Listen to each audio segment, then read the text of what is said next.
it's God, the universe, or whatever is trying to teach me, is that I really receive it.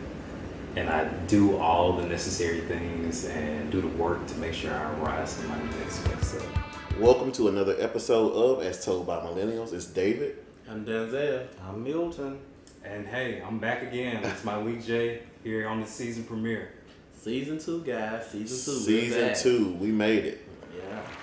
We're glad to be back. I missed y'all. I missed the mic. I can't say the same for these other two. I'm no longer on PTO. Praise God. And I'm very glad to be back for season 2. As you can see, we're shaking things up a little bit, trying to add a video element to this episode and to this season, actually. So we hope that you guys really, really enjoy it. And we think that you're going to really enjoy this season premiere episode. Yeah, and guys, just to be sure that you all are aware, we do have our website up. If you go to our Instagram and our Linktree, it'll have all that information. The website has a lot of good information where you can connect with us, and we can connect with you all. So be sure to check that out. Right, and also be sure to subscribe wherever you're listening to podcasts. Follow us on Instagram and TikTok, and hit up the inbox at astoldbymillennials@gmail.com. We'd love to hear from you guys. We have so appreciated the outpouring of appreciation and reviews that you guys have left us on Apple Podcasts and iTunes, just saying how much you appreciate the podcast. We appreciate you guys, and y'all are the reason we keep doing this. So keep the feedback going, whether it be positive or negative. We want to hear it all. So let's jump into the episode. What have you guys been up to since we have been on our little break, Denzel? The normal, and also the abnormal, making plans for the future, getting stuff in line, just understanding stuff is not going to happen overnight, but a little stride each day, that's all it takes. Patience is a virtue. I like it. What about you, David? Well, I'm supposed to be on summer vacation. As an educator, we do get the summers off. I have not been off yet. I have not been off yet. And then school, of course, I'm still a full-time student, so that does occupy a lot of my time. What about yourself? I've just, been working and maintaining and making plans for the future, I think, as we all are, and just enjoying life, honestly, just really enjoying life in this space that I'm in. Malik. I'm there fighting for my life. I've been, just living life, learning each day, looking for a job. It's very different, looking for a job right now at this point in my life. And then school. So introducing myself back into being a student again. So hey, congratulations. Yeah. That's a full load. I know. That's a full load. I don't think people realize how difficult and how jarring it is to be on the job hunt again after you've been in a position for so long and you've learned and become, an expert at what you do, and then have to go and kind of submerge yourself in something different. Like that is kudos to you. Pride right there. It is. It's definitely a swing at your pride. Kudos to you. Now I guess we can move into our happy hour. I'm sure you've seen at least somebody pick up one drink or so. We've got a couple floating around. So this week's happy hour, I will start off by talking about, because I think this is the latest thing that I've seen happen in social media and pop culture. Jamie Foxx is back. Allegedly. That's the clone. And I was just about to say people are thinking he's a clone, and he actually made a joke about that in the little video he posted that he was a clone. I will say he looks different. His just overall general appearance looks different to me. We still illness or trauma or whatever it is that he went through still has not been disclosed. His circle is so tight. I feel like everybody in the industry can learn something from him and his PR team and his family, because they have kept that shit on lock. Absolutely. We don't know what happened, and I don't know if we ever will know what happened. He may not want I know us he to played pickleball. Look, either they ride or dies or them MDAs. How long he just in the hospital? I want him to uncrop that picture so that Remini AI can come off the bottom of that picture. Lord. Because it ain't him. It ain't him. That was, well, Uncrop it, because we know it ain't him. I wonder if his teams like sign like NDAs or something like that. That's probably why. I mean, I'm sure you have to sign it to even work for somebody like that. but don't come in and so intelligent. I lied. Just lying. I was like, nah. Because had you just left the clone shit alone, it never would have came in my mind. Yeah. But hey, who are me? Because I don't think he was in, either he went in the hospital or either what they were talking about as severe of his injuries were. I don't think it was. I mean, but you know, the public. Something like. I feel like the public, because I work in the medical field, I feel like the public often exaggerates a lot that happens. Mm-hmm. Like when he was saying that he had lines and stuff coming out of him, he may have had one IV in his arm or Yeah, something. I mean, ultimately, you're not gonna have that many IVs, are you? I mean, you can, depending on what's wrong, you can have a lot of them. You can have shit, a I lot thought of you different types. Ooh, You can have a lot of different types of IVs. So it just. What did they say? but He I had like don't- a heart attack or a stroke or something? They were saying they were saying he had like a stroke, and that was like in the blog. There was actually, I don't know if there was any validity to it, but they were saying he had like a stroke. And I did notice, because people with strokes often have a lot of communication problems. And one thing about Jamie Foxx is that he was always very charismatic. He was always very fluent in the way he expressed himself. And in that video, he said, Both my ass work. like he paused a lot, and I don't know if that was him just trying to gather his thoughts, or if he was having some sort of communication deficit or whatever. I don't know, but there was something that just jumped out to me. I'm not putting that on him. It's giving stroke though, because the same thing happened with what's the little lady name? Twink. Is it who you been saying? What's the little lady name? Queen of Atlanta. Oh. I know who you're talking about. Juicy, Miss Juicy, baby. I don't know why when you said that I thought of Juicy, but it was just so absurd that I thought of her. Yeah, she was tweaking when she came back on the video from her.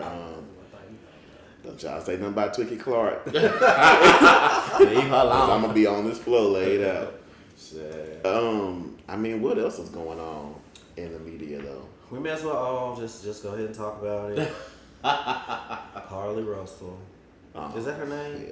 Hell. Carly. Is it Whatever Carly it is. Russell? Carly somebody. Carly Delia Russell. Somebody. Is it Russell? I don't know this Russell, woman. yeah. Yeah. Jesse Smollett. Yeah. Ultimately. Oh, I saw that meme that they said they put up with Jesse and Carly in a versus battle. I was like, oh my god. Yeah. I guess she's a AKA as well. Yeah. I think so. What? And they had on there with her picture, Big Sister Abracadabra. Now she done embarrassed her folks. Yeah. She done embarrassed her folks. Well. I hate Well, I'm that trying to she. figure out what you were doing out there for. That man? That man. I Well, don't know. she had a hard week. Well, that she got caught stealing at work. I heard about that. The toilet Oh, tissue. yeah. What? She was stealing toilet tissue Yeah, I at heard work. it was money too. Oh, I Oh, Because they said that's when she right. came home, well, it's allegedly, I don't know, because there's so many stories, but they said that she showed up at home when, after all this stuff, naked, had socks on, but she had money in the socks, which was the money that she stole. And Was she slow? Why she have the money in the side? they said she was stealing from work, and then I think she got put out of school, or she was flunking school one. Then the man was giving her problems. Oh God. 'Cause, She's stressed out. But she had messaged a stripper that I guess that he allegedly slept with, and the stripper showed the messages and everything. Talking about, she was telling the girl, you think he gonna leave me for you? You're at the bottom of the trash and all this stuff. ooh, sweetie. Ain't nobody got no self-esteem. But I just feel like, that had to been last minute because she did not plan that right. Oh man. Yeah, I mean, it's not giving a stress plan either. So I don't know what that situation Now is. the money, okay, cool. Depending on how much you done stole at them folks registered at the workplace. But still enough to disappear. You know what I'm saying? Still For enough to real. You know what I'm saying? Yeah. Because you could have just got in the car and drove off and nobody would know what you It's were just crazy the fact do it that all the she time. knew I do it all the time. I just get in my car and drive off. Right? Yeah. I don't have to tell nobody the where I'm fact at if I that she want was to. laid up in a doggone hotel somewhere, watching the world go crazy, looking for her. It was the police call for me. I was like, girl, what are you doing? Have y'all heard it? Oh yeah, I she haven't was heard saying that it was about too many child and details. She shit. was too Okay, dramatic. about the I was child like, and all what are you that, talking yeah. about? I mean, I originally believed it because I said, you know, with the whole human trafficking thing, people do put kids in the middle of it and stuff. That's the but then as the details started to be exposed, I'm kind of like, oh, this is just some mess, you know. Well, I was listening to the call and I was like, well, ma'am, I'm like, okay, well, if there's a child outside the car in danger, and you done pulled over to call the police, you know, most people's instincts is to get out the car, get the child out the road, right? Yeah. Not to call the police, and then you tell them exactly where you are. I'm in between this highway and that highway. You in way too many details. Right. It sounds like it's been rehearsed, like it's been thought out, and then you didn't sound like you didn't have no empathy or nothing like that when you was calling. It sounded like you were trying to put on. Yeah. Girl, you thought that man was gonna come tearing down trees looking for you. Yeah, well, So she did it all to get him a call? Yes, I don't know what she did for, but she ain't got him now. Cause baby, Streets everybody else on. The street still got him. Girl, you try to eliminate one problem, you made it 10 times. I mean, did he look like somebody? I mean, yeah, he's a nice looking guy. He's educated and stuff like that. I mean, Oh, okay. He would have went missing. anything. Nah, then now you done brought your family into this. You got people looking stupid. You had Tina Knowles on Instagram talking about where you could be. Can I say something? Go ahead. If y'all do that, it's over. Oh, girl. If I do that, I'm going out the country. I'm not coming back. Don't embarrass But me. nah, that's He not. just showed up at the house. Yeah. Days later. It's what's the TikTok? It's one of the TikTok creators. They had did like a Tubi like version of what happened. Yeah. And she laid up in some man's house, and he come in like, "Did you see the news?" And she looked, "Oh, they had a camera out there." She like, "I gotta go home." It definitely would have been a good Tubi movie for sure, or But it still can be. Yeah, but all jokes aside, I think she needs some type of mental evaluation to even pull that out. At this point, not clicking there, like Yeah. And That's a lot. I don't want this story to discredit women, especially black women, when they say that there is a problem or they're being harassed or a victim of violence, or when they go missing and stuff like that. Like, I don't want this story to discredit that. And I feel like she is hurting the cause, because black women going missing in this country is a really big issue. And I hate, I really hate how it turned out. Like, I really, really do. But you can't control it. Yeah, that's true. Also, in this episode, we're going to do something new where we're going to introduce just like some hot questions at random. And I feel like now is a great time for David to choose a question from our little mystery bowl. Y'all okay? Yeah, we're good. You all right? Shit. You kosher? What's another? Read it aloud, please. What is your biggest fear at this moment in time? My biggest fear at this moment in time.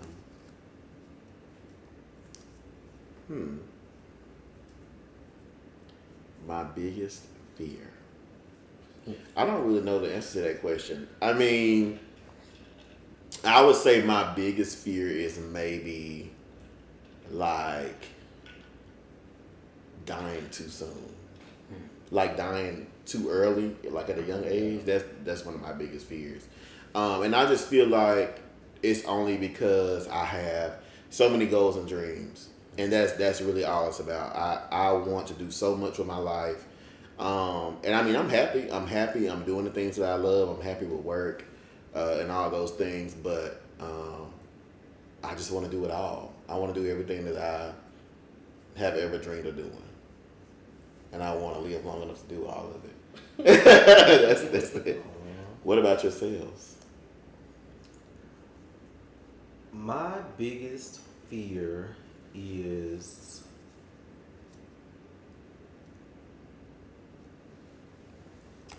I'm gonna try not to get too sappy. My biggest fear right now, because y'all know I recently just lost an aunt. And I lost her to cancer, and cancer is really big in my family. We have a long history of cancer. And so my biggest fear right now is losing my mom to cancer. Because in the past we've had breast cancer scares and stuff like that. So right now, and probably just because it's my aunt's death is really, really fresh. My biggest fear right now is my mom getting like some sort of cancer diagnosis, and for all we know right now, my mom is healthy as an ox. Mm-hmm. But that's just like one of the things that's in my mind because, just albeit a different set of circumstances, it could have been my mom or it could have been another one of her sisters or brothers or something like that. So that's just my biggest fear that, just she goes to the doctor for some sort of routine, whatever, and she comes home with this horrific news that, people hear cancer and they automatically relate it to death and stuff like that. And there's a lot that happens between a diagnosis of cancer and death. There's a lot that goes on. And sometimes, there are a lot of success stories when it comes to cancer. But I just, right now, on the heels of what happened with my aunt and seeing her struggle and suffer and be in so much pain and stuff like that, that's one of my biggest fears right now in my life. Mm. Well, definitely, I'm glad that you work in the medical field because I think that you're educated enough to know, knowing early, getting checked and things like that is super powerful. And definitely praying for your family too. Thank you. Donna ain't going nowhere, but but yeah, definitely praying for the family. Okay. Yeah. Malik? Oh, my biggest fear at this moment. I don't know. I would probably say myself. Yeah. I think for me, I'm at that point in my life where I really want to make sure I'm getting it. Mm-hmm. And I want to really make sure that whatever the lessons are that it's God, the universe, or whatever is trying to teach me, is that I really receive it. And I do all the necessary things and do the work to make sure I rise to my next best self. So sometimes I'm kind of scared. I'm like, okay, well, am I really paying attention to what's going on around me? Am I really aware? So yeah, that's my biggest fear. I get that, cause I guess it would really suck and make you feel some type of way to look back on something and be like, damn, I didn't get it. Mm-hmm. Like it was, you look back on the situation and how everybody says that hindsight is 20/20. Mm-hmm. But you look back on it and you just like, damn, like that was my opportunity to do whatever, or that was the chance that I had to get whatever I was supposed to get from whatever situation I was in, and now it's gone. And you just have to wait for it to come back around. If it comes back around. Well, I think it does. I think that I received the whole message from both perspectives, because when you go through something, it's not in vain. Right. I mean, it may not necessarily be a result of you doing something wrong or, be a repercussion of something, but the lesson is there for a reason. And it may be for you. It could be for the people around you who have to see you endure it. But like you said, you have to get it right. And if you don't get it right, you repeat it. You expect it to come right. Repeat it. Yeah, because and I think that's what fears me the most is like, because I want to do this shit again. Yeah. It's like, I want to do what I need to get right now and then move on. So it's like, I'm always hyper about it, like conscious about like, okay, am I making the right steps? Am I thinking about this the right way? Am I putting in the time and the right things? Do I have it mapped out the right way, or am I relinquishing it enough to where I'm just letting God lead me? So, yeah. Well, for me, I feel like with time we have no control about how long we're here. So I feel like my biggest fear is not utilizing and being grateful for the time that I do have here. And that, with that I mean like not being the best I can, or just constantly making the same, like knowingly making the same mistakes over and just wasting time. Whether that be with relationships, work, myself as well. So that's my biggest fear, just not utilizing the time that I have and not valuing the relationship that I have with the people in my life. Did that wrap that up? First question. That was good. Y'all coming out the gate with it. And I think it's really, really good because it really ties into the topic that we want to talk about today. So I really, really wanted to talk about the miseducation of the millennial. And I think the biggest question is like, what does that even mean? Like, what does it mean to be miseducated? But I think that as millennials, we grew up in a time where so many toxic generational cycles were created.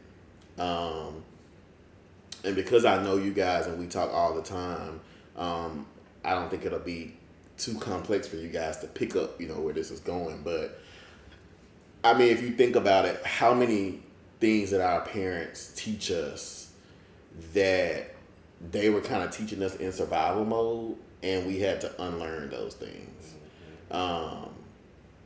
Even on the previous season, we talked about how your parents teach you about get a job, stay there and retire, do what the white man say. Like a lot of those things were taught to us so that we could survive. You know what I'm saying? And I think that even though it's important to know how to survive, I think that you have to know when certain things don't work for you or they don't work for the path that you're taking.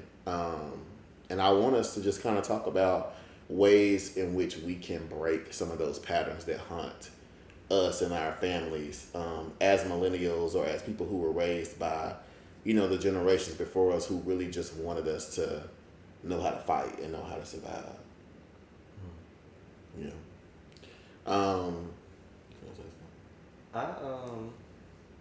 I've been excited to have this conversation because I feel like a lot of the troubles and things that we go through are from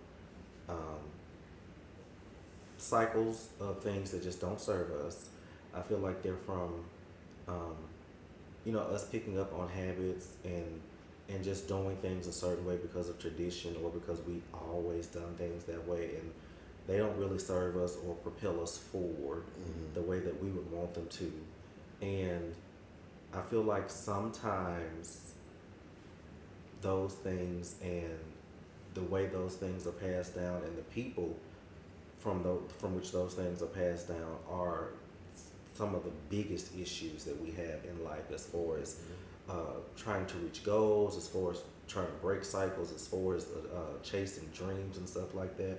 Because if your parents or your cousins, your uncles, or the people around you have never chased a dream, or they've never stepped out on faith and went for something that was, sort of out of the norm, then, it's hard for you to go after those things because you don't know how. There's not a foundation laid there. There's nothing for you to pull from. You didn't see that growing up. It's just like, with relationships and stuff like that. And I'm pretty sure we'll get into that. But, there's nothing for you to draw from. If you've always been around the same people who've always done the exact same thing, which is basically just get by. Because that's kind of what you're saying is you say, you work a job, you do what the people tell you to do, you retire, but you basically just getting by. You're just doing the same thing. A clone. You're like a hamster on the wheel, just going around and around and around. I know that most of us, being black men, we got told when we was growing up, fall, scrape your knee, stop crying, get your ass up, suck it up, be a man, all this other stuff. But what are some other generational cycles that y'all probably dealt with at home? Do y'all want me to go? Does somebody else have them? I know some of mine were save money. Saving money is not bad. I'm not saying that saving money is a bad thing, but if all you do in life is go to work, pay your bills, and put money up, then to me that's defeating the purpose of making money. That's defeating the purpose of having a $20,000 savings. Because I got to the point in my life where I had $25,000 savings, but I wasn't doing anything with it because all I had been taught was you go to work and you save money for a rainy day. Well, honestly and truly, I'm so thankful, and I say this with such a humble heart, my life hadn't been bad. I haven't had a lot of rainy days in my life. So now, and I used to joke with our friend James about this all the time. Well, my rainy day fund is just sitting over there because we weren't doing it. Like neither one of us were doing anything with it. So that was one thing for me. I was like, well, Milton, you want to see the world, you want to travel, you want to experience different things, and you are not going to do that going to work, paying your bills, and put whatever money you have left in this savings account for a rainy day. Like you're not going to experience anything. You're not going to. That's not going to better you in a way. Right. So that was one thing for me that I had to learn to use money as a tool to get things and to experience things and to build myself up to a place where I was happy with. Like that thing you just brought up about what it is to be a man. Like because I don't know, and I've really spent a lot of time thinking about where this definition of a man comes from. I don't know if it comes from, and all of us were raised by mothers. Denzel and I, single mother. Everybody was raised pretty much heavily by mothers, and my father was in the picture too. But all of us, we were all raised by this. And his definition, my father's definition of a man, probably came from his mother because he was raised by a single mother. So I don't know if that definition is, and it may be a conglomerate of all these things, but I don't know if it's from what they saw, what they wanted their men to be, what their men weren't, what they saw as deficits in their brothers and around the men around them. You can pick out a negative in this person and try to not pass it on to this person, but if you harp on one thing with this person, you create another it's just like an ongoing cycle. So I don't know where this definition of what a man is supposed to be, but I know it doesn't really serve men, especially black men in this community, because you make them toxic, you make them hyper masculine, you make them unimpressionable, anything that seems soft and feminine but they say it's feminine, but what it really is kindness and empathy and caring for your neighbor and your brother and your sister in your community or whatever. So a lot of them don't know how to do that because they're not in touch with their emotions, because they think their emotions make them weak, and it's just like this cycle of harshness. And I don't know, and I know, or I have an idea. Let me say that, of what it takes to break the cycle, but I don't know how to convey that to the people who carry on the cycle. Because you have these conversations with them and it's like they don't get it. They don't get where you're coming from, or they don't want to get it, and they're just not receptive to what you're saying. Yeah. I mean, I agree. I think that the whole idea of masculinity is kind of twisted. And I think that especially like men don't cry or boys don't cry. And I'm just like, fuck that, because that's how I feel. Crying is not necessarily how I feel, but crying is how I have allowed myself to deal with so many things. I think that crying has given me the courage to break through some cycles. Crying has allowed me to come to terms with some things. Crying has also kept me off a lot of people's ass too. And so I think that it's just kind of one of those things where I don't think that crying or expressing yourself should be a demerit to your masculine. And I'm not the most masculine person in the world, but I am a man. I handle my business. I got my own everything, and a lot of people who have alternative definitions to that often don't have their own everything. They got a whole bunch of kids they don't know how to raise, can't stay in a marriage, and the list goes on. I'm not going to step on y'all necks too bad, but a lot of people who have these weird definitions of what a man is ain't a man. They not. And I mean, that's neither here nor there, but you have to be careful how, especially as men, you have to be careful how you make other people feel about who they are when you're not doing what you're supposed to be doing. I feel like with that, parents are teaching their kids like how to be men, how to be women. Instead of doing that, teach your kids how to be a good person. Yeah. Yeah.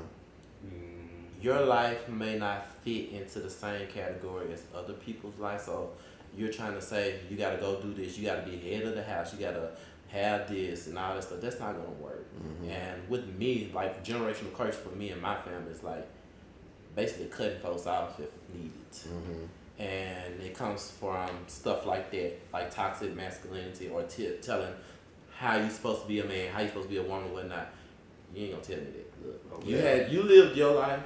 I'm gonna live mine. I done grew up and watched you make mistake after mistake after mistake, and you're not gonna come and get on me about going through the process of life. I'm gonna make mistakes. That's how it is. But I have to live my life for me, because at the end of the day, or at the end of my life, when I go to the Lord and Savior, I gotta answer to Him for what I done. I can't let you dictate my life, and then I gotta go answer to Him about what you told me to do. That's not what's gonna happen. Yeah.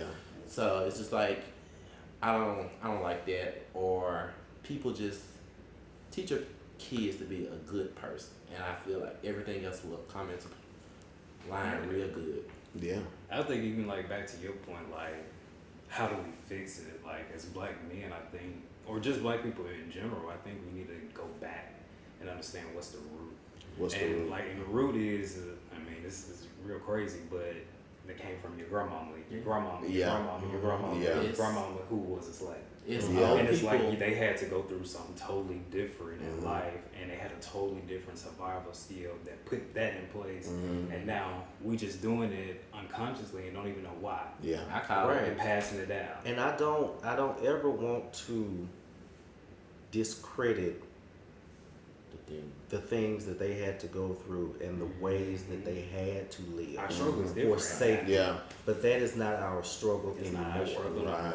To an extent, yes, there are proportionately more black men killed than any other people. We suffer from discrimination and racism and police brutality and mass incarceration. Yes, we struggle with all of those things, but the struggles that our great grandmothers had to face in the cotton field, where they had to teach their children to be seen and not heard, to be invisible, to not make a fuss, do not draw attention to yourselves and all that stuff. That is not our struggle anymore. Like I can tell you that I can speak my mind, no matter your color, no matter your race or background, ethnicity, position, title. I can tell you how I feel. I can respectfully. I can say to you, and it doesn't make me soft, because I can say to you, what you said hurt my feelings. Right. It made me feel sad, or it made me feel whatever. And it doesn't make me any less of a man to say that. It actually makes me more of a man to be able to communicate to you how I feel and not go and act on these emotions. And that's the answer. That's how we fix it. You have to learn to mitigate situations. And I think that if we relearn what masculinity is, we can mitigate getting shot in the streets or being incarcerated in high numbers, because a lot of things that people do are tied to their ideas of masculinity. I got to take care of my family, so I got to go sell drugs. No, you don't. But there is a realm of people who tell people you got to go get it. If you want to provide for your family, you got to go get it, and this the way you go get it. It's not. It's not the way you go get it. We got jobs, and we can take care of a family if we want to. We don't have families, but I mean, if that's what we wanted to do, we could do that. But it takes reestablishing what masculinity is to mitigate so many of the issues that attack us as men or as people, because I don't want to get too caught up in the idea that it's a man problem, because it's a everybody problem. Really. It is. Yeah. And I think that's like the issue with today's society, where the older generation is saying that the new generation is so soft. They always complain about something, but it's like the new generation, they're not going to bother their feelings in.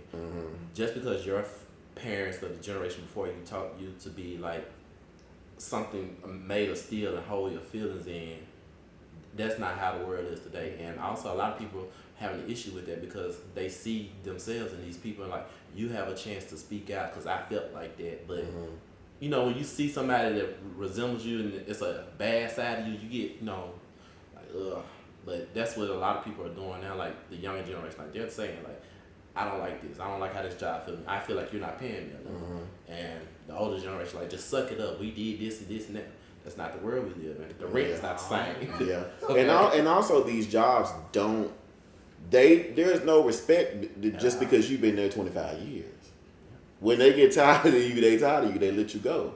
And I think that's an unhealthy thing that we've learned. That's something that we've been miseducated on, is that you have to put up with it. But we also have to be cognizant enough to know that you have to fight properly. Yeah. You don't go to a job and cut up because they're not paying you right. Fight them on paper. Follow the rules and the guidelines that it takes to get fair wages, you know, because if you fight it the wrong way, it's the same way if I come up and cuss you out right now. You're not hearing what I'm saying. You ready to fight because of the way I approached you. So if you approach situations in a proper manner, people hear you and they receive your heart. And I think that we have to learn how to lead with our hearts sometimes, so that people can understand our message. Yeah. I agree with that, and then there's a part of me that disagrees with that, just because of the plight against black people. But for the sake of the conversation, I'm not going to get into that part of it. Hit it just a little bit. I want to know where you're going. I feel like the system that you just described is a system that is set up for a white-to-white interaction. True. Because if I have a problem with another nurse at my hospital and I decide to write her up, take her to HR, take her to the manager or whatever, there is already a perspective of me that is in place before whatever complaint I have is read, before the situation is actually broken down for the facts of the situation. There is already an outlook based on the fact that I'm a black man in this situation having a problem with a white woman in her world. Because like I think I said this on a previous episode last season, nursing is still a white woman's world. Absolutely. So there's already preconceived notions about what is going on before the actual facts are just taken and placed and viewed unbiasedly. That's the only thing that I have with that. And but I do agree with you that some situations should be handled like that. But I also think that this system, and I guess we can talk about this because these I'm kind of venturing off into like my more radical thoughts and views on stuff. I don't think this system is set up for black people, but the conversation we have is in-house. It's like an in-house conversation. Yeah. So I don't want to bring like a whole lot of racial and other stuff, although that plays a part in this conversation play a part too. in it. But I don't want to just delve too far into that. So before we get that far, Denzel, I think you should draw a question. Okay. And if it's mine, my handwriting is horrible, but it got words on there. Look, it got words on there. Oh, good one. It must be his. What music artist is on your sick and shut out list and why? Ooh. Who wrote that? What do you mean sick and shit? He made that bullshit up. And I know I mean, like, you're not fooling with them. They done something that you just like, okay. you don't want nothing from Coco Jones. Oh, wow. You don't listen to Coco? Why Y'all y'all? do? You don't like I See You? Y'all listen to that? I mean, I heard it. There you go. Why? Well, I mean, what did she do? You Nothing. just don't like the song? I like her. I like her, but I don't want to hear her music. I don't want to hear music from her. Yeah. It's kind of like Raven Simone. It's still kind of like Disney Channel. Yeah.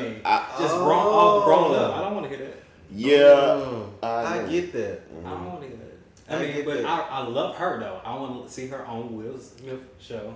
Bel Air. I want to see her doing her TV personality stuff, but I do not want to hear her music. I'll be trying to sing that the beginning of that song, but I can't go there. It's so Only person I can hear singing it is Patrick. Patrick be singing. He'd be singing the hell out of it. But I completely agree. I don't have to hear her sing. I don't. She redid. She covered a Brandy song, "Full Moon," and I hated it. I don't think it paid homage to the song at all. No, I just don't think vocally that was a good choice. And I feel like they're playing with her lower register. That's what people like. You know, we've come out of this whining and carrying on that SZA and all the rest of them do. And this is where they're going, you know. Ooh, I mean, we've been whining for 15 years now. Damn. They whine Marcus Houston and Omarion on out of here, and now they whining some more. The girls. How much more do we have to take of this now? Y'all done being stop sad? resampling all them old songs that we grew up on. I'm so sick of hearing that. Yeah. Nobody's original anymore. Yeah. I mean, her and Tamar Got the same song. did the same song, sampled the same SWV. SWV, 3LW, all them, same thing. Now that's somebody for me that I'm sick of shit. I don't ever have to listen to a Tamar Braxton song. I don't ever have to listen. A single? Tamar has some good projects. It's just, to me, she has, and this is just personal preference, she has that Braxton quality to her voice, but just not in the way that I like it. Yeah. And it's not even the fact that I'm biased toward Tony, because I don't even think Tony is the best singer. I don't think Tamar's the best singer. I honestly think Trina is the best singer out of the five. Absolutely. But it's just Tamar's voice and... You said out of the five, is that the sisters? Or out of all kids? Out of the sisters. Oh, okay. It's just because Michael can sing too. Michael can sing all of them, but... I honestly think Trina is the best sounding one out of the girls. And Tracy. You know, Tracy Tracy. with the right song. Tracy, the right song. With the right What is song. that, Last Call? Last Call was cool. My Last song. Call was My cool. song. Yeah. But Absolutely. yeah, Tamar is definitely on my seek and shut in. I don't ever have to listen to. Yeah. I think I liked her more before I started like learning more about her personal life and seeing her more on TV and stuff. Tamar. Yeah. Well, I think that the girls, especially Tamar and Tony, they sing with this mask over their voice, because I mean all that is not how they really sing. You know what I'm saying? Like that's a all right, if y'all don't cut this shit out. But that's a veil that's over their voice. They don't really sing like that.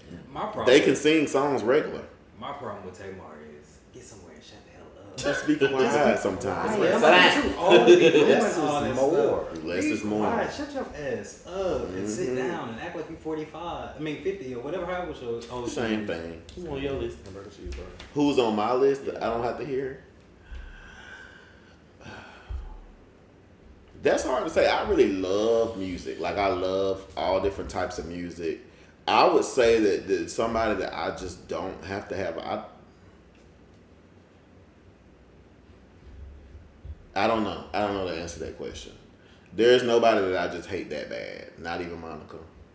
Because Monica got some bops, you know. And I mean, I'm a Brandy fan all the way, but you know, she ain't that bad. There is another person on my list, but I'm not gonna say it because it's gonna cause some problems. I already know, Chad. It's gonna cause some problems. I can see it on your face. I know it. I'm not going Well, who to is it? say I it. want to know. I'll tell you off camera.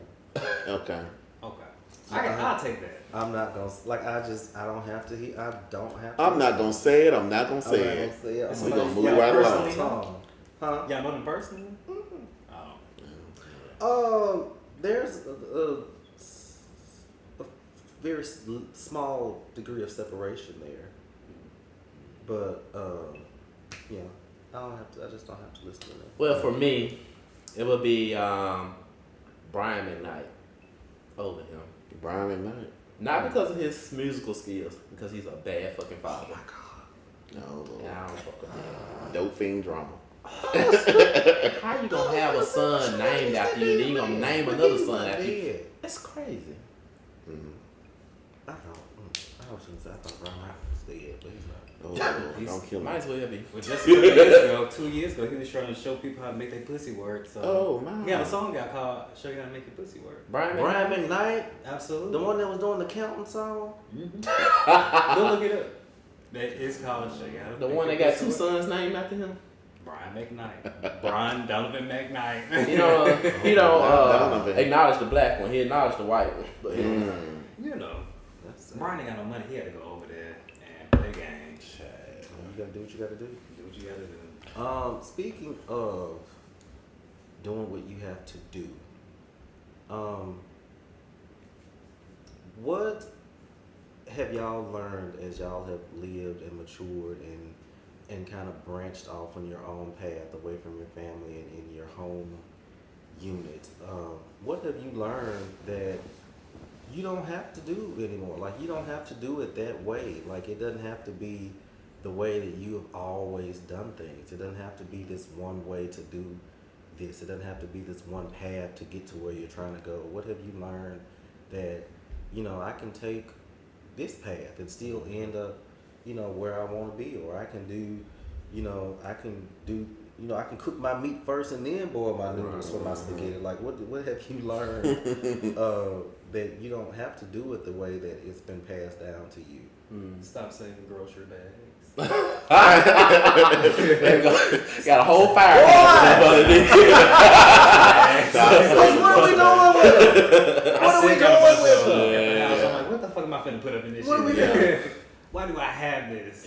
But I have to tell myself, throw them like. I got a whole cabinet full of them over there. Fire hazard. And don't need them for shit. You know what I'm saying? I agree with that. But I would say for me, I'm learning and being out, and as I continue to get older, I'm learning now. I don't have to do what my mom and my dad did when it comes down to like finances, and so I'm learning structure in that. So my mom and my daddy like spend. Like, we had it, we finna go. We finna go get it. And now I'm learning that it's a time in the season to do all that, and then they didn't teach me. If they had a system going on with budget and stuff like that, they didn't pass it down. So I'm learning now to kind of like, I don't have to do it that particular way or live on impulse. I can actually make some things in symmetry. I can get a system going in that way. Do you think that your parents, the way that they live and spent money, do you think that they had the same mind frame as maybe their parents were someone that saved and they wanted to just like, hey, we got it if we're going to enjoy it right now? I think them folks had 3 kids at 23 years old and don't know what the fuck they were doing and have started a cycle and kept it going. Yeah, if it worked for them. If it worked for them, right or if wrong, it always pulled off, that's what they were doing, you know? Right. And a lot of people live like that, not knowing exactly like what's going on. So, I think for me, it's like I don't have to buy a house right now. I don't have to be married right now. I don't have to have kids right now. I don't have to be set in a specific career right now. Because as y'all know, I mean, I'm solid, but I'm a dreamer. Everybody knows that I dream big. Any goal that I set forth, 10 times out of 10, I'm going to get there, and I live my life in that manner, chasing my goals, chasing my dreams. And I think that oftentimes, and this is not necessarily my parents, but just the influences, people teach you to get to this age and settle down, be cool with your life, be cool where you are. And that's just not me. I'm not settling for nothing. Yeah, I'm not settling for nothing. I'm sorry. None of that enthuses me at all. And I don't think that the person that God created me to be lives that life, of just getting somewhere and being cool with it. Yeah. For me, I think it's not putting a time limit on anything that I want to do in life, and also not being afraid to take a risk. Like, if that risk can shake up my whole life, that's what I feel like. That's what I want to do. If it's gonna benefit me down the road, I'm gonna go ahead and do it. That's me. My parents and stuff, they're one of the ones like you just previously described, like get a job, settle, and make the best of that. I'm not me. That's not me. Can I make a comment before the next person goes? Look at where we are in life. Yeah. In so many ways, we have accomplished way more than a lot of people our age. True. Way more. And it's not to brag, but it's to show that there's not necessarily a roadmap for this shit. You have to have a goal. You have to have people that support you, and you got to handle your business. Right. You know what I'm saying? Like there are people out here who be like, well, why don't you have this and why don't you have that? And I'm like, you got that, and that's all you got. You know what I'm saying? Like, you got that and you staying with your mama. And you staying with your mama, or you stuck in a marriage you don't want, or you got 15,000 kids that you sick of. You know, and it's just like that. None of that stuff stuck. You know, when people were trying to teach me that kind of thing, and so I think that it's important for us to be who we are so bad, because there are people who really feel like they got to 30 and that's it. Like, this is all I ever have. This is all I can obtain, and they're afraid to put their foot out and go and obtain something bigger or something more. You know, because when I become a millionaire, I'm be like, all right, that's done. Billionaire status, where we going? What we doing? You know, I want some more. Right. I always have a goal. This was calculated, bitch. What else we doing? But I think a lot of people live life as planned, and they don't understand life is a as you go type of situation. Yeah, absolutely. You can have plans of what you want to do though, but with your plans, and life can have its own plans, and it's gonna do what it's gonna do regardless of what you got planned. So you just gotta be able to adjust to it. Yeah. I feel, and I always tell, and I get in a lot of trouble for this, but I always tell, like, my cousins, because we moved out of our parents' house very early. They and I were roommates. I think I was 20, they was, 19, 18, like... 18, 19, somewhere in there. We moved out of our parents' house very, very early, and then we moved out of state. Like, away from our families. Right after that. Right, like, very early, too. Mm-hmm. And that was one of the most enlightening experiences I've ever had as far as learning myself and learning what I'm capable of. And I always get in a lot of trouble for telling my family, because I tell my little cousins, I know these folks. I know these niggas. Mm-hmm. Your mama and your daddy and your sister, I know all these niggas. And I've been knowing them a lot longer than you have. Get the hell away from these people. Because they ain't gonna do no more than what they are. Because they ain't gonna do nothing else, and as soon as you try to do something different, they're gonna talk down on you. Yeah. And I tell them all, why you doing that? She don't need to go with my cousin. I get pissed off about this every time I think about it.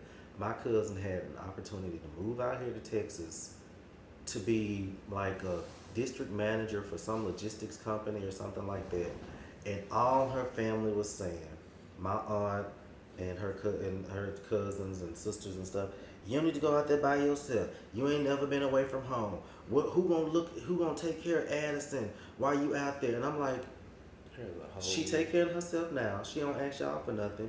Y'all ain't watching this damn child when she do need somebody. Like, the child is in daycare. I'm pretty sure they got daycares in Texas. Yeah. She's gonna be making more money. Right. She's gonna be making more money in Texas. She's gonna have more access to everything. Like, but they talked her out of that situation, and I'm pretty sure she still regrets that to this day. Mm-hmm. So I always try to tell and encourage. It's really just an encouragement. It's not like I don't like my family. I love them hoes. Mm-hmm. But I encourage my younger cousins and my sisters and my little brothers. I always get away from your family, because it is such a learning experience to learn or to realize who you are outside of your family unit, what you're capable of. I think it's important to experience things you've never experienced before, to let you know what all is possible.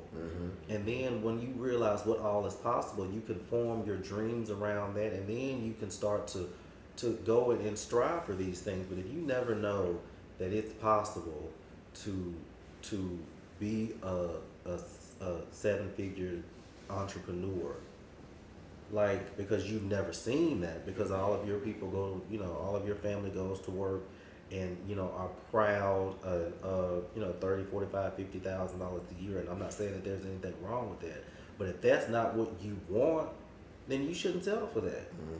So I think it's I think everybody should take some time and get the hell away from their families. Yes, it's very beneficial. Just get away. Yeah. Even if you go 20 miles up It the road. is, and even if it's only for 5 minutes, Yeah. get out and experience something else. Because I'm telling you, those people cannot teach you what you will learn. Moving out of state, what we did, as young as we were, we had only been in college a year, and we moved. And it was just like, he went to Florida, I went to Dallas, or came to Dallas. And even though we both came back to Mississippi after a little while, we came back new people. First of all, we didn't sit down at all. After that, like, we had experienced so much. And so even now, it's like, I feel bad because some of the lessons that people my age are learning, I'm like, damn. Like, I learned that shit at 19, 20, you know? And so, I mean, I don't care what age you do it. I don't care if you're 40. And if you've been itching to get away and try something new, you got to do it. You have to do it. Whether you fall or whether you stand tall, you got to go do it. You got to get that experience and if you will just stick with it, even when you fall, just stick with it. Because there's been many a times where I tripped and failed or thought I did. And it was only a bruise that would push me to another level. You know what I'm saying? Put me somewhere else to be able to experience more. So, yeah, you got to get over it.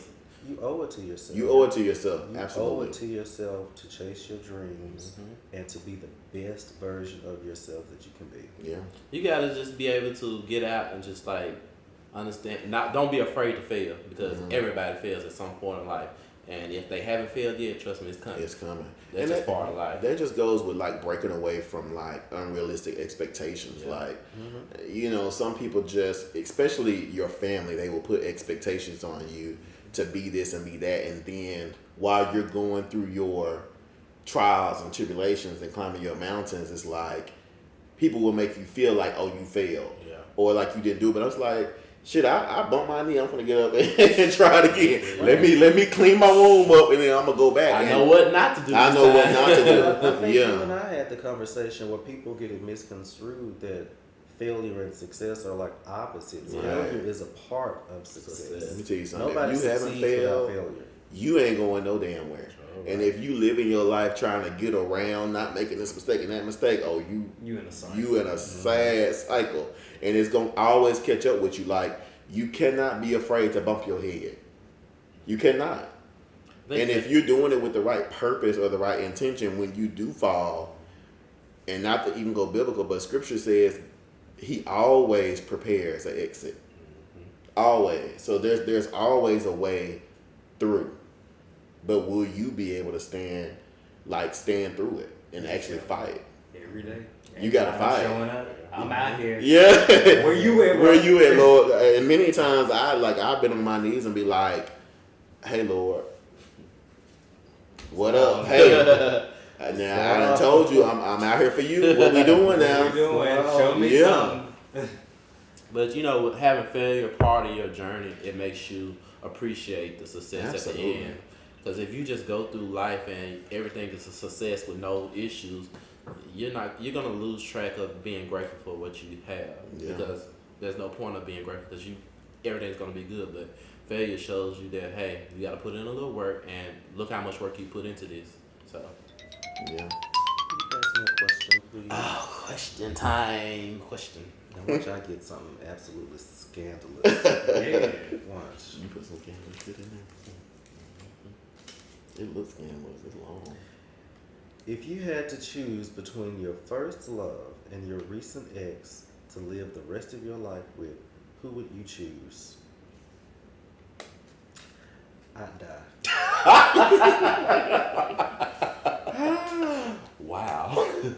First love or recent ex? Okay, let me seriously think about.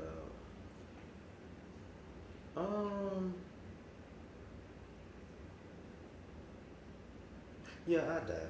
I just die. I just want to live. Yeah. I feel like for me, it would be my first. Even though it was bad at the time, though, I think that was due to immaturity and was young. You know, we both were young, so I think now down the life, down later on in life, we both have matured, and I think it'll be okay. But to live, those are the only two options I have. But damn, sure not the last one. So I'm in the ground with you. Come on, they can put out plots right beside each other. I don't. Jackson Memorial. Still firm on their decision. I know this. Don't save me. Listen, I can respect staying 10 toes down with what you said. Don't do no life-saving measures. Just let me go on. Yeah. I don't even know who my first love was. Yeah, I do. You do? I haven't been in love often.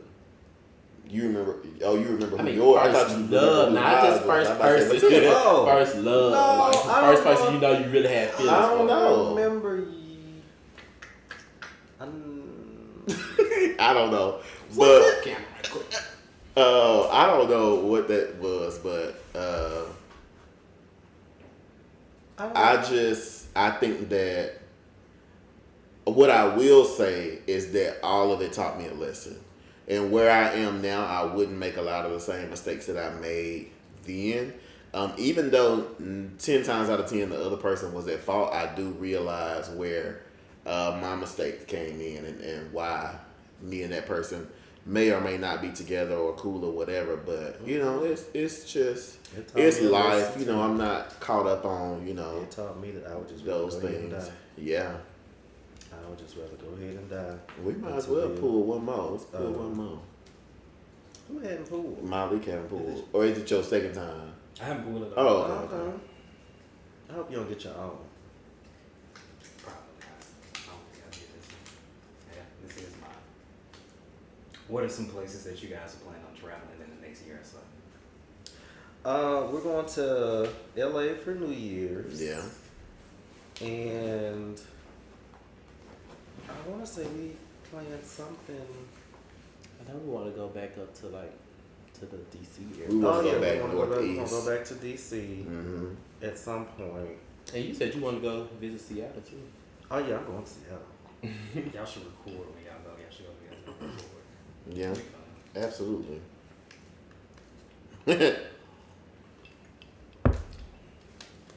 What is the first thing that you look at when you go? What does that mean? To someone's house. Oh, when I go to someone's house? I gotta put that I look at the bathroom. I check the bathroom. I check the bottom of the toilet. I also look behind your curtain to see how clean or dirty you are. I mean, it tells you a lot about a person, but I definitely check that bathroom. I sniff when I come to the front door. Of course. And I'm cognizant of those things before people come over my house, so I always check. I walk out and come back in and make sure I can't smell, the garbage disposal or nothing like that. Yeah. Well, for me, I check the baseboards and I also check your sink. Okay. Wait, let me tell you something. I'm checking all that shit. All the time I open the door, I'm trying to see what's on the walls, looking at It's something about dirty baseboards that gets stay me. here. I'm listening to make sure that the damn alarm ain't beeping, everything. I'm You got listening cameras? for everything. Turn the lights on. Everything. Yeah. Turn the lights on. Yeah. I'm checking them. If you got a leather couch, I check for handprints. Like up here, I check to see if it's handprints up there. That means you've been fucking on the couch. Well, child, I know I ain't the first person there, so I don't care what handprint is there, as long as it's not, You can tell if it's fresh or not. Sometimes, it be their handprints. So it might. It might.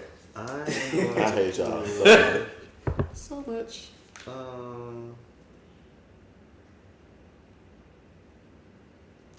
How do you feel about the impact of transgender on the youth? I will pull this question. Ooh. I feel that it is probably a case by case thing because, as you know, children develop and mature at different rates. I feel like because transgender or the topic of transgender people is one that still confused as adults. So, and I don't know enough about the transgender community as I would like to know. But I feel, especially if you have a child that is dealing with transgender issues and feel like they may be transgender, I feel like it's definitely a case by case thing. I feel like if you feel that your child is emotionally and cognitively able to handle a conversation about trans people, trans identity, and what that means, then I don't feel like there's anything wrong with having the conversation, especially if your child is exposed to transgender people. I feel like, and this is just with any topic, whether it be race, sex, drugs, the longer you try to shield them away from it, the longer bits and pieces of information kind of sifts its way through, and they're kind of forced to put the pieces together, and a lot of times they get it wrong. And a lot of times when they are faced with it kind of in a more personal space, they usually make the wrong decision about whether to indulge or not indulge or partake and stuff like that. So that's how I feel about it, and I feel that the guardians and the parents and whoever is presenting this information or whoever is being asked about this information has a responsibility to give them factual information, not biased or what you feel or what your perspective is on stuff like that. Just give them the facts. Give them, especially if you feel like they're mature enough to handle it, give them the facts and give them what you feel like they're capable of processing. And just be there to answer whatever questions they have, because they're gonna have questions. I have questions, so just be there to answer whatever questions you feel that they may have when they arise. But I feel like it's a case by case thing, because as a parent, I don't feel like anybody knows your child as well as you do. Right. So you'll know when your child is able to handle that type of conversation. I feel like it's a lot of talk around trans. There are a lot of advocates. There are a lot of people who are against. There are a lot of anti-trans people out there. There are a lot of people who feel, different things about trans. People feel like it's real. People feel like it's not real. People feel like it's mental disorder. Whatever it is. Whatever it is that you may feel about it, it's here. It's not going anywhere. And it's not going anywhere, and it has and it's been here, and you have a responsibility to educate yourself about it, no matter how you feel about it. So I agree with all of that. I want to tailor the question differently for you. Okay. Instead of the impact of the youth, how do you think it's been impacting like the education system? I'm glad you tailored that. That's where I was gonna go as well. Because I do have some views. Some can be very controversial. However, when it comes down to children, I think that I do not believe that children should be allowed to make a decision on what gender they are at a certain age. And I'm going to back this up with some cold hard evidence. I have multiple children that I teach every day who identify as transgender or trans whatever. And I specifically, I had a student who came to me on the first day of school, and they said, "Hey, I'm so-and-so, and I want to go by this." I said, "Okay, bet." Went the whole school year calling this student by their name. Then all of a sudden, I started noticing a shift in the appearance of this child, which was opposite of what they had told me that they wanted to be recognized as. I also noticed a shift in the types of people that this person dated as well. Keep in mind, there had been no reconstructive surgery at all. This was just a decision, a mental decision that the student made. Long story short, all that's out the window. Now they want to be recognized as the gender they were born with, and not because anybody swayed them any specific way, but just because as they continue to grow and mature and live life, they recognize maybe this ain't really what I want. However, I have another student who specifically came to me and said, "Hey, I'm so-and-so. I want to be called this, on this day and this sometimes. And my question was, well, how will I know which day you feel like a boy or a girl? To this day, I don't have an answer. They didn't have an answer. But I think that, as kids, it's important to allow children the opportunity. Number one, talk to your kids. Yeah. Talk to them, give them an opportunity to express how they feel about certain things. So as a parent, you're ahead of it. As a parent, I can say, well, look, it's cool that you feel the way you feel. Give it a couple of years. Give it until you 17, 18 to determine, is this something you really want to do? Because once you start saying this and people recognizing you as this, you stuck with that. You know what I'm saying? I think that at an early age, you have to learn how you present yourself is what people remember you as. And so now a lot of those kids struggle with the kids teasing them because it was like, well, just earlier in the year, you was fussing and fighting with people about calling you this, and now you that. And there's nothing wrong with that, but I think that as a kid, you have to teach children to take your time before you make a solid decision like that, because we change. People change all the time.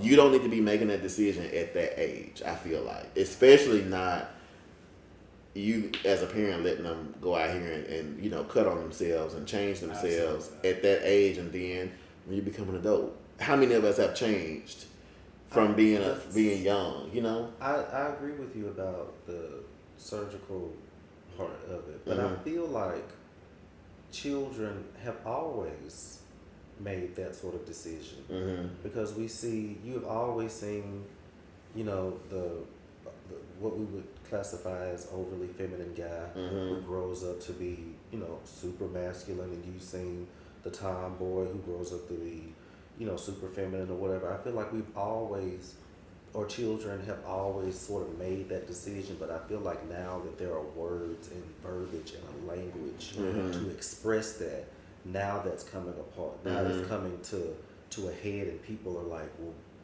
like, where is all of this coming from? Because now it's more so, we can verbalize what it is, and I'm telling you, and so now, you kind of have to do something about it. Whereas if the little girl wants to go play basketball, you just kind of let her go play basketball. Yeah. Or if she wants to wear baggy shorts and a big T-shirt like her brother, you just kind of let them do it. Especially in the 90s, like that wasn't a conversation. Like it wasn't a conversation about. That's my problem with it. I don't think it's enough conversations. I think it's you see it on TikTok and anything that you say, hey, look, I don't think you need to be making a decision. Then you anti. Right. And then people throw it in defenses, and it should be more. But what does that conversation look like? I was just about to say that because the first child that you described may be just from what you said, to me it seems like they just may be a little confused. I think they were solid. I think that child was solid in, I want to be this. And then you may not have had that thing tickled on yet. Or you may not have got on hard yet, or to experience, confused, or maybe just hadn't lived enough. And that's my biggest thing. The second child that you described, to me, it seems like they would identify more so with the proper education with non-binary instead of transgender, and that's why I feel like more conversations need to be I agree with that, because it's new to everybody, like you said. And then for the kids, it's like, okay, well, I know this, I want to walk in this, but at the same time, I don't think people really are sitting down and saying, hey, well, okay, well, why don't we try you just wearing this shirt today and just see, express yourself without putting a label on yourself. Absolutely. And just have more conversations and more spaces for them to feel, because you have to let them feel like they can express themselves. You have to. Yeah. And it goes straight and go cut the shit off. Yeah. But I feel like the fact or situations where people just don't want to have the conversations I hate to always, well, damn, now it's something else. I feel like that is so lazy. Yeah. It is. It's lazy that you don't even want to broaden your thinking. That's how you get lost. You're right. That's how you get lost. That's how you get left behind, and that's how you feel like something has always been sprung on you. When you could if you just sit down and have the conversation, feel your way through it, There's gonna be some, offenses on both sides because it's new to everybody. I don't know exactly the right language to use because, and I was listening to an interview with T.S. Madison, and she was saying that she is not offended by the word tranny because when she was coming along, that's all they knew. Transgender was a word, but it wasn't like a common word used to describe what she was. So tranny was how they were identified, and so she was fine with it. But if you say tranny now to somebody, it's offensive. It's damn near a hate crime. Same thing with dyke too. Like calling a person a dyke. I'm gonna say that. Let me tell you something. I almost had my head taken off. Yeah. Lesbian was not a thing. It was not a thing. You was a dyke. And people was cool with it, man. Let's be real. People was cool with it. Yeah. But I think more people were cool with it back then there because, you're already being labeled as that. And if you do try to put some type of resistance to it, it's going to make the situation worse. It does. Well, now it's equated to being the same as faggot. Yeah. And for so long, faggot was the only word you knew, but not to even go into this conversation, but women have always had a pass when it came down to, their sexuality and things like that. People either didn't talk about it or it was just excused or ignored. So dyke if you were like the stud. But if you like the femme, you were like, that's still a good. I also feel, and this is just, from my community, this is something that really bothers me, that we give passes to people who use that word. Because, we'll go dig up, some tweets or some videos from 1982. Absolutely. Somebody said faggot, and we'd be ready to cancel them. And it's like... And then, because I just watched this clip of, I think it was Monique, and she was talking about her child. She was like, what the fuck is he, a faggot? And we didn't cancel Monique. Tyler Perry didn't cancel her, but we didn't cancel her. So... I don't know. I think it's just one of those subjects. Yeah.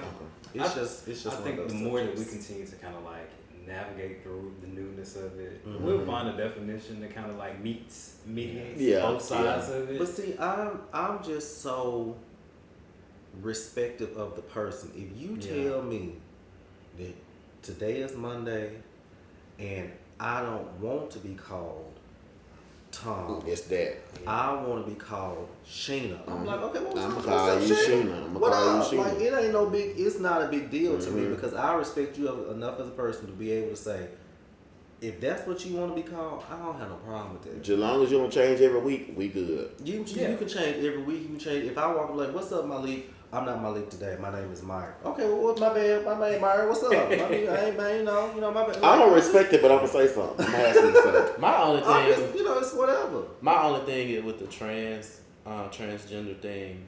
I hate that a lot of people that have a lot of hate within themselves are utilizing the ideal of them going after kids. Like, we need to recruit more. That's not what it is or whatnot. That's just the hate that you have for the whole situation. Yeah. Like, because your husbands are doing a lot more to kids, harmful things to kids than, what trans people are doing to kids. And to be honest with you, damn, I'm going to say, I ain't gonna say there aren't any like cases of where a trans person has molested a child or raped a child or something like that, but I haven't heard it too many. I hear more about the other situation. I feel like trans don't have to fool with kids because most of the time they fool with your husband or your granddaddies, uncles, and aunties use it too. Look, can't forget the women. And they the guy doing it too. The doggone car wash. Yeah, that's right there. Cause Whitney Houston, auntie or cousin or whoever was messing with her all that time. Ain't nobody know nothing. But and to be also with facts and to be more clear with it, a lot of transgender people are more. I ain't gonna say more, but I would say they are good with kids because they take in a lot of kids that go through the same situation that they are, like being put out the house, like the situation on Pose, the whole concept of that story, Blanca taking in Damien and stuff like that. They teach kids, they raise kids, like they're not looking to screw kids or whatnot. It's just about a family thing. And most transgender people are really nice people. When aside from that situation, when you take that away from them, they get along just about personally know any transgender people? I do. I can't remember this. I wouldn't say personally. I know of some people. Yeah, I do. I would like to, because I would like to be educated a lot more, and I don't want to always get it secondhand from, some cis hetero man. Yeah. I would love to get it from a true source about what it really means to be trans. What are like some real struggles that you go through in your everyday life? Not the government trying to do whatever, but like only in your everyday life, when you wake up in the morning and you leave out of your front door, like what are some struggles that you go through, and what are some things that cis people can do to alleviate some of that stress. Like those are the type of things that I would like to know, but I don't know any. And they just don't want they don't get the acknowledgement on like the influence that they have on the world, like fashion. And we've stuff been like sensitized to be afraid of them. Yeah. Because we feel like that if you are up against the person that you automatically like them. Yeah. Or because you associate with a person that you're like them. But I mean, we live in a world where everybody is so different. We all have different upbringings. When we learn how to accept people for people and realize that our influence can be so much stronger sometimes just by being quiet and loving people, that we will see a better world. Yeah. We can live with a lot less stress in our lives if we could just learn how to lead with love. Lead with love. And a lot of the things that we're dealing with as a society are the result of pushback. And sometimes you can push back too hard and you make other things rise up. And I think that no individual who is expressing themselves should have to fight that hard for people to accept them. I think that we should just accept people, love on them, and if you have a way that you want somebody else to live their life in front of them. Because if you live in a way that's working and you out here doing this and doing that, I'm gonna be like, hey, I want some of that. What you got? I want to live a good life too, or live this life that's so good that you think it is. You know what I'm saying? Just live your life in front of people the way you think it should be, and keep your negative opinions to yourself. Ooh, child. We done drunk everything up. We done drunk up everything. Well, you know what good thing? We got Liquid IV. Yeah. Here to boost us back up. Liquid IV is good. It is. It has a lot of benefits. We tried a new flavor today, the strawberry, right? Yeah. Passion fruit is my favorite. Yeah. It has a lot of good things in here for you. 45 calories as well. Yeah. And then you can also get it at your local grocery store. And good thing about it also is that you can get a discount by us. Yeah. If you go to their website and use the code as told by Millennials, you'll get a little small discount when you order. Absolutely. Come out. We appreciate you guys for tuning in with us today. This is our first episode back, and we enjoyed being here, enjoyed the panel. Malik, thanks again for coming back. You'll be back again. Anything anybody else has to say? No, I think this was a really good episode. I enjoyed the conversation. Thank you, David, for bringing it to the table. Thank you, Malik, for being here once again. Make sure you guys check out our website. You can get to it by following the link in each one of our bios or the bio on the As Told by Millennials Instagram page. Make sure you follow the page. Make sure you follow us on Instagram. And we will catch y'all next time. Peace. We're out.